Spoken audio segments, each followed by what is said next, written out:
Eu começo por cumprimentar o Dr. Carlos Tavares, Presidente da CMVM, e agradecer-lhe em particular a sua exposição inicial, que foi bastante clara, assim como as respostas que foi dando ao longo desta audição. Apesar da clareza, restaram algumas dúvidas e eu gostaria de tentar fazer um esforço com a sua ajuda de sistematização, nomeadamente começando pela questão da supervisão. O que é isso da supervisão? Em que é que se traduz exatamente a supervisão? Porque as pessoas, o cidadão comum questiona-se como é que foi possível este desastre dos swaps. Durante anos, diversas empresas públicas de grande dimensão, os seus gestores foram contratando estes instrumentos, as perdas foram-se acumulando e, de repente, ao fim destes anos, temos perdas superiores a 3 mil milhões de euros, parte das quais já se concretizaram, transformaram em perdas reais, que, em última análise, serão sempre pagas pelos contribuintes. E, naturalmente, as pessoas questionam-se como é que foi possível, mais uma vez, que se acontecesse uma coisa dessas debaixo do nariz do governo, do anterior, e debaixo do nariz do supervisor. E a pergunta que eu queria fazer relativamente aos investidores qualificados, porque podemos dividir o processo de supervisão, tem uma estratificação dos compradores, qualificados e não qualificados, já se falou muito hoje aqui, mas relativamente e concentrando nos qualificados. Segundo eu entendi, e queria pedir-lhe que me pudesse confirmar, relativamente aos investidores qualificados, portanto, aquelas entidades que têm uma dimensão que se presume que tenham um conhecimento e uma capacidade de análise do produto que dispensa supervisão, portanto, relativamente aos investidores qualificados, não há qualquer tipo de supervisão de acompanhamento. É isto que podemos resumir desta forma? Naturalmente, eu referi-me ao supervisor financeiro, portanto, relativamente aos investidores qualificados, essa supervisão não existe. Agora, passando aos investidores não qualificados, no decurso desta audição, disse em determinado momento... Mas simultamos essa questão, mas agora eu queria centrar nos investidores não qualificados. No decurso desta audição, disse a determinado momento que estes investidores não qualificados disponham de todas as garantias, mas depois também acrescentou um pouco depois que a CMVM dispõe de instrumentos limitados. Eu pedia-lhe que pudesse fazer uma linguagem acessível, que fosse compreensível, até porque estas audições são gravadas e transmitidas, dizer exatamente para os investidores não qualificados em que é que se traduz a supervisão da CMVM. O que é que a CMVM faz, que informação recebe, qual é o dever de reporte, que intervenções pode fazer, como é que atua exatamente nestas situações para investidores não qualificados, e agora centramos neste. Presidente, bem, temos então esta situação relativamente aos qualificados, investidores qualificados, não há qualquer tipo de supervisão financeira, relativamente aos não qualificados, há isso tudo que acabou de referir, mas esta divisão entre investidores qualificados e não qualificados não é feita de uma forma mecânica. A empresa, e neste caso estamos a falar de empresas públicas, objeto de análise nesta comissão, cumprindo dois daqueles três critérios que especificou, seria considerado pelo vendedor, pela instituição financeira, um investidor qualificado. Mas a empresa pública teria sempre a possibilidade de, nesse processo, requerer o estatuto de investidor não qualificado, beneficiando das proteções que acabou de referir, além de outras obrigações que a banca tem. E a pergunta que eu lhe faço, além disso, e também é importante, este estatuto pode ser pedido, creio, swap a swap, contrato a contrato. Uma instituição financeira pode requerer, para a análise de um contrato swap, um estatuto e depois, mais tarde, quando fizer uma negociação de outro swap mais complexo, pode pedir outro estatuto. Creio, se não for assim, depois irá corrigir-me. De qualquer maneira, a questão que eu lhe queria colocar é a seguinte. Que empresas públicas, durante os últimos 10 anos, destas que estão objeto da Comissão e que contrataram swaps, requereram o estatuto de investidor não qualificado?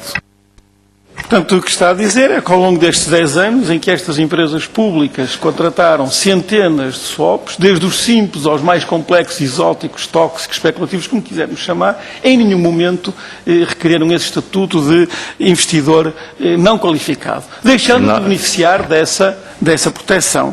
E a questão que eu gostava de colocar, porque estou intrigado, qual é a vantagem dessas empresas públicas em não solicitar este estatuto? Porque, sendo investidores qualificados, considerados, têm que tratar de igual para igual com a instituição financeira e não beneficiam de qualquer supervisão financeira. Portanto, estão entregues a si próprios. Pelo contrário, se requeressem estatuto, que não custa nada, poderiam beneficiar dessas proteções, desse acompanhamento que referiu numa resposta anterior.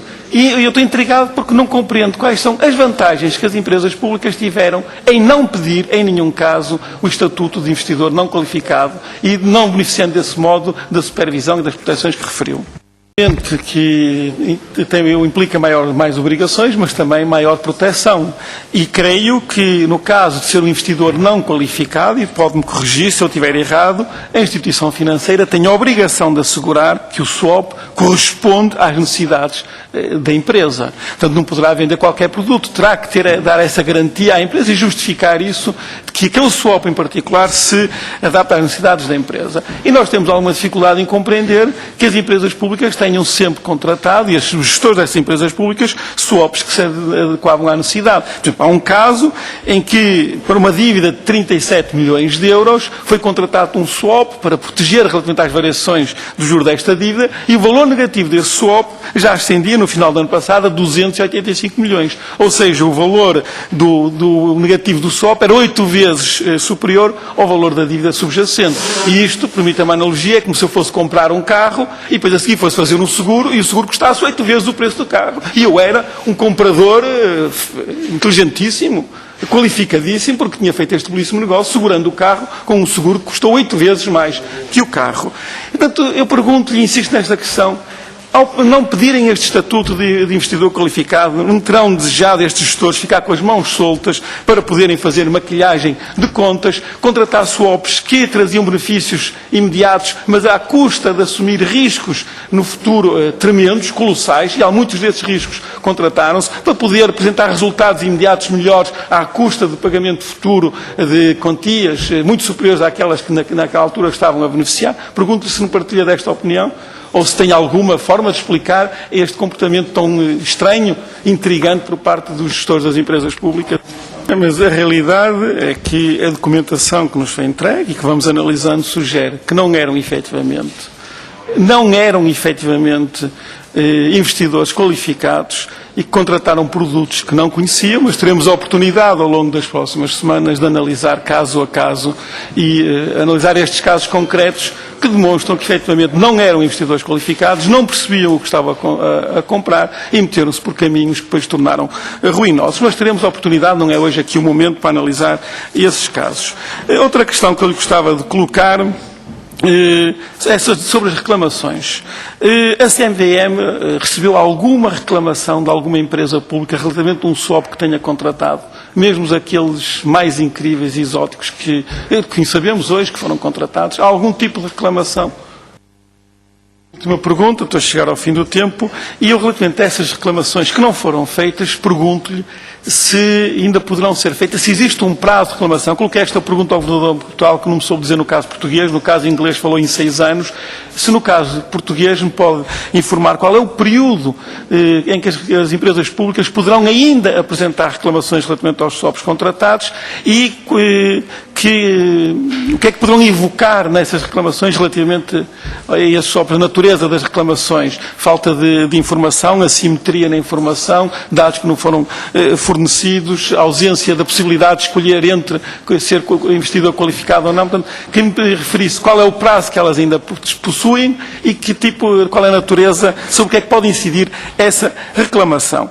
E, para terminar, a questão da supervisão. Temos assistido ao longo das últimas décadas a uma desregulamentação dos mercados financeiros. Isto era apresentado como uma maravilha. As instituições financeiras iam inovar, e inovaram tremendamente, criando todo tipo de produtos tóxicos que inundaram o mercado, e depois isso culminou com a crise financeira que já referiu hoje muitas vezes e que foi paga pelos povos dos diferentes países onde essa crise se estendeu. E também aqui em Portugal, o caso do BPN, em que aquilo foi acontecendo debaixo de uma supervisão sonolenta e já pagamos, nós portugueses, contribuintes, mais de 3 mil milhões de euros e ainda não chegou a fatura ao fim. E agora temos o caso dos swaps e as pessoas perguntam-se quando é que isto terminará. Eu pergunto, se depois de tudo isto, e de caso após caso, não só em Portugal, mas por todo o mundo, não chegou à altura de inverter este processo de desregulamentação e impor uma regulamentação severa e exigente aos mercados financeiros, às empresas financeiras, de forma a acabar de vez com esta festa à custa dos contribuintes deste e de outros países. Termino. Muito obrigado.